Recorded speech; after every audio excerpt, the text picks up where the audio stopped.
قرآن کے متعلق کفار کو دو شبے تھے. ٹھیک ہے، میں نے پہلے ذکر کیا تھا کہ ہم یہ جو پڑھ رہے ہیں اس کا مقصود، پہلا مقصود یہ ہے کہ ترجمہ سمجھ میں آ جائے کہ ہے کیا، معنی کیا ہے، اور دوسرا مقصود اس کا یہ ہے کہ ہمیں سمجھ میں آئے کہ قرآن آج ہم سے کیا کہہ رہا ہے. یعنی یہ آیات اگر آج نازل ہوتی تو ان کا کیا معنی ہوتا. تو یہاں پر اوپر کی آیات میں تو واضح ایک مطلب ہے کہ اللہ رب العزت ہمیں مخاطب فرما رہے ہیں کہ تمام چیزوں میں میرے رزق کو دیکھو، میری انعامات و اکرام کو دیکھیں. اور آج بھی ہم اگر اللہ کے انعام و اکرام کو دیکھنا شروع کریں تو ممکن ہی نہیں ہے کہ ہم گن سکیں. بطور مثال اس نے ہمیں ہاتھ دیے، پاؤں دیے، آنکھیں دی، زبان دی، کان دیے، ناک دیا، معذور پیدا نہیں فرمایا، زندگی میں ایمان دیا، گونگا بہرا نہیں بنایا. 85 نعمتیں اللہ رب العزت کی ہر وقت ہمارے اوپر برس رہی ہوتی ہیں، جیسے ہوا ہے اور جیسے اس طرح کی 85 چیزیں. اب جیسے کورونا وائرس آیا ہوا ہے تو اس طرح کی ہزاروں قسم کے وائرسز ہوا میں موجود ہیں، اللہ نے کسی کو ایکٹیویٹ نہیں کیا. تو یہ بھی تو اللہ کا کام ہے، ان تعدوا نعمت اللہ لا تحصوها. قرآن مجید کے اوپر دو اشکالات تھے. پہلا اشکال یہ ہے کہ یہ قرآن مجید تو جیسے ہماری زبان عربی ہے، محمد صلی اللہ علیہ وسلم کی زبان عربی، تو لہٰذا یہ اس نے اپنی طرف سے گھڑ کے بنایا ہے. یہ پہلا شبہ. دوسرا شبہ ان کا یہ تھا کہ قرآن مجید اگر اللہ کی کتاب ہوتی تو اس میں چیپ قسم کی باتیں نہ ہوتی. اس میں اللہ نے چیپ قسم کی باتیں بھی بتائی ہوئی ہیں، تو یعنی سستی قسم کی باتیں. میں اس کے لیے وہ لفظ استعمال نہیں کرنا چاہتا جو کفار استعمال کرتے تھے، جیسے چھوٹے لوگوں کی باتیں ہوتی ہیں جسے گھٹیا کہتے ہیں، گھٹیا باتیں قرآن مجید میں کی ہیں، نعوذ باللہ من ذالک. تو ایسی باتیں یعنی چھوٹی چھوٹی، اللہ اتنے بڑے ہیں، جب اللہ بڑے ہیں تو ان کو اللہ کو بڑی بڑی باتیں کرنی چاہیے، چھوٹی چھوٹی چیزوں کی مثالیں نہیں دینی چاہیے. تو بدل ان دونوں شعبوں کا جواب آگے ہے. یہ سورہ بقرہ کا تیسرا حصہ ہے، سمجھ جی، تیسرا حصہ نہیں، تیسرا مضمون ہے. اللہ رب العزت نے جواب دیا وَإِن كُنتُم فِي رَيْبٍ، اگر تم شک میں ہو، مما نزلنا علی عبدنا، اگر تم ذرا بھی شک میں ہو، مما نزلنا علی عبدنا، جو ہم نے اپنے بندے پر نازل کیا. عبدنا نا کا مطلب ہمارے بندے پر جو ہم نے نازل کیا ہے. فَأْتُوا بِسُورَةٍ، تو بس لے کر آؤ، تم بھی لے آؤ ایک صورت، من مثلہ، اسی کی طرح کی. ٹھیک ہے، من مثلہ، اسی کی طرح کی ایک صورت لے آؤ. مثل کہتے ہیں اشتراک شیئن فی نو، کہ نو کے اندر ایک ہی ہو. یعنی جس طریقے سے قرآن مجید نازل ہوا ہے اسی طرح کی ایک صورت لے کے آ جاؤ. جس طرز پر قرآن ہے اسی طرز پر قرآن تم ایک صورت لے کر آؤ. میں نہیں چاہتا اس کی تفصیل بتاؤں، لیکن سمجھ لیں. ایک شعر ہے، شعر وہ ایک وزن پر لکھا جاتا ہے. 16 قسم کے اوزان اشعار کے ہوتے ہیں. جیسے بطور مثال آپ نے ایک شعر سنو وہ اتنا لمبا ہے، ایک شعر سنو وہ چھوٹا سا ہے. عشق کے رنگ میں رنگ جائے جب افکار، تو ملتے ہیں غلاموں پہ وہ اثرات، کہ رہتے ہیں وہ توصیف ثنائے شہ ابرار میں ہر لمحہ گوہر بار. یہ ایک مصرع ہے. ورنہ وہ ہی لقبی ہاشمی اور مطلبی، کس طرح، یعنی اتنا لمبا ایک مصرع ہے. ٹھیک ہے، اور ایک مصرع ایک شعر ہے جو بالکل چھوٹا سا. نقش قدم نبی کے ہیں جنت کے راستے، اللہ سے ملاتے ہیں سنت کے راستے. یعنی ایک مصرع، اس کا ایک مصرع اور اس کے 2 شعر. ٹھیک، بعض اشعار ایسے ہیں جو کہ 5 مصرعوں کے ہوتے ہیں. آئی آواز غم انگیز ہے افسانہ تیرا، فکر فردا سے لبریز ہے پیمانہ تیرا، آسماں گیر ہوا نعرہ مستانہ تیرا، کس قدر شور بیاں ہے دل دیوانہ تیرا. اے خدا شکوائے ارباب وفا بھی سن لے، خوگر حمد سے تھوڑا سا گلا بھی سن لے. میں نے شکوہ جواب شکوہ کو ساتھ ملا دیا. یعنی یہ 6 مصروں کا ایک بند بنتا ہے. تو یہ ایک طرز ہے. ٹھیک ہے، ایک طرز. ایسے کلام عرب میں بھی ایک طرز ہوتا ہے. ٹھیک ہے، کلام عرب میں ایک طرز ہوتا ہے، اس طرز کے اوپر بات کہی جاتی ہے. تو قرآن مجید کہتا ہے اسی طرز پر تم بھی کہہ دو. اور چیلنج کر دیا. وہ طرز کے عام طرز ہے بات چیت کا, کوئی خاص طرز نہیں ہے, ٹھیک ہے. یہ تو اشعار کا عرب ہے طرز ہے. تو جیسے ہمارے ہاں اشعار کا طرز ہے تو کلام عرب میں بات کرنے کا ایک عام طرز, سادہ طرز ہے بات چیت کا. چنانچہ اسی طرز پر تم بھی کہہ دو فأتوا بسورۃ من مثلہ, اگر ایسی بات ہے تو تم بھی کہہ دو. اور چلو تم یہ کہتے ہو نا جی ہم تو زیادہ سمجھدار نہیں ہیں, تو ٹھیک ہے, وادعوا شہداءکم من دون اللہ, جن کو تم شریک ٹھہراتے ہو اللہ کے علاوہ ان سب کو لے آؤ, ان کنتم صادقین, اگر تم سچے ہو. لات, منات, عزات اور حبل, فرشتوں کو سمجھتے ہو کہ یہ اللہ کی بیٹیاں ہیں, جن جن کو شریک ٹھہراتے ہو ان سب کو بلا دو. پھر اللہ رب العزت نے فَإِن لَّمْ تَفْعَلُوا, یہ سب کیا, بہت زوردار فرمایا, فَإِن لَّمْ تَفْعَلُوا, پھر بھی اگر تم یہ کام نہ کر سکو. وَلَن تَفْعَلُوا, لم کے اندر نفی تھوڑی کمزور ہوتی ہے. لم نفی بجہد ہوتا ہے, مطلب یہ ہے کہ اس میں نفی ہوتی ہے لیکن ایک عمومی نفی ہوتی ہے. نہیں یار چھوڑ دو, یار چھوڑ دو, اس کو رہنے دو, ٹھیک ہے. ایک یہ نفی ہے, تو ایک یہ نفی ہے, یعنی آپ دکان پہ بیٹھے ہوئے, آپ کا دوست آیا, اس نے سامان لیا, یا تو اس سے کیا پیسے لینے, نہیں لو, چھوڑ یار, رہنے اس نے جیب میں ڈال دو, ٹھیک ہے یار, ٹھیک ہے. اور آگے آپ کی اماں, چلو اماں کا جوڑا, آگے آپ کی بیوی, تجھ سے لے کے مرنا ہے نہ نہ نہ نہ نہ نہ, کبھی ہو نہیں سکتا کہ میں تم سے لوں, ممکن. تو لم کے اندر پہلا معنی ہے نہیں کا, فَإِن لَّمْ تَفْعَلُوا, تم یہ کام نہ کر سکو. اگر تم یہ کام نہ, تمہارا تو دعویٰ تم کر لو گے, لیکن اگر یہ تم کام نہ کر سکو. آگے اللہ دوسرا نفی کر رہے ہیں. کتنا زور ہے اللہ کے بیان میں کہ پہلے ہلکی نفی کی, انہیں ہلکی نفی اور بھاری نفی اکٹھی ایسے زبردست ذکر کر دی کہ سامنے والا ہل نہیں سکتا. ولن تفعلوا, اور یقیناً کبھی بھی نہیں کر سکتے, یعنی کہ نیور کا معنی ہے اس کے اندر. ولن یقیناً کبھی بھی نہ کر سکو گے.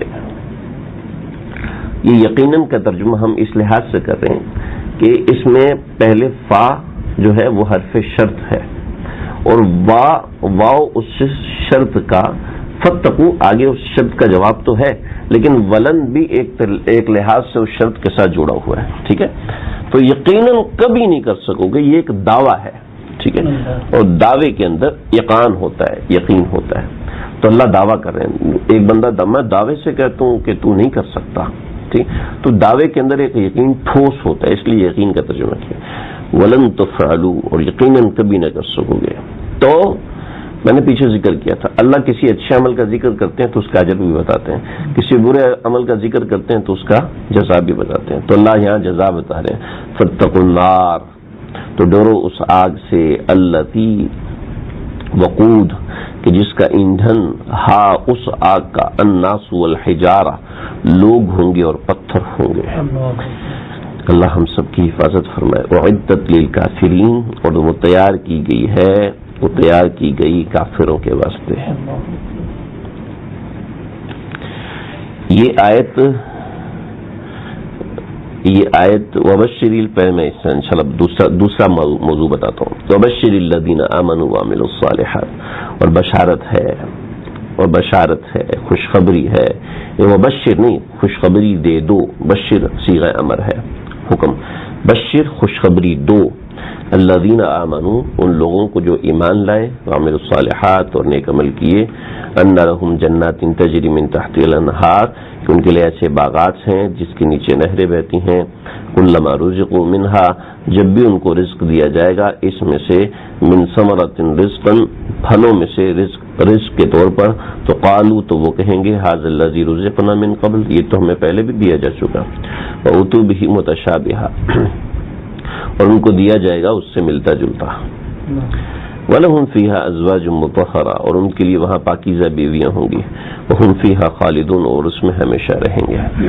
دو تین باتیں سمجھ گئے ہیں. وَبَشِّرِ الَّذِينَ آمَنُوا وَعَمِلُوا الصَّالِحَاتِ أَنَّ لَهُمْ جَنَّاتٍ تَجْرِي, ایمان کے ساتھ عمل صالح اللہ نے ہر جگہ جوڑا ہے, ٹھیک ہے. ہر جگہ کوئی جگہ ایسی نہیں ہے سوائے ایک دو جگہ کے اللہ نے ایمان کے ساتھ عمل صالح کو جوڑا ہے. لہذا محض مسلمان ہونا یہ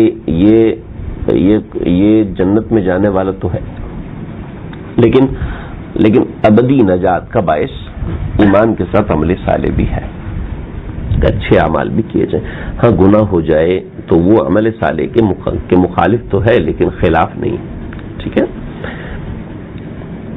ان لہم جنات تجری، اللہ رب العزت نے یہاں جو بات ذکر فرمائی وہ بڑی زبردست اور جاندار ہے، اور وہ یہ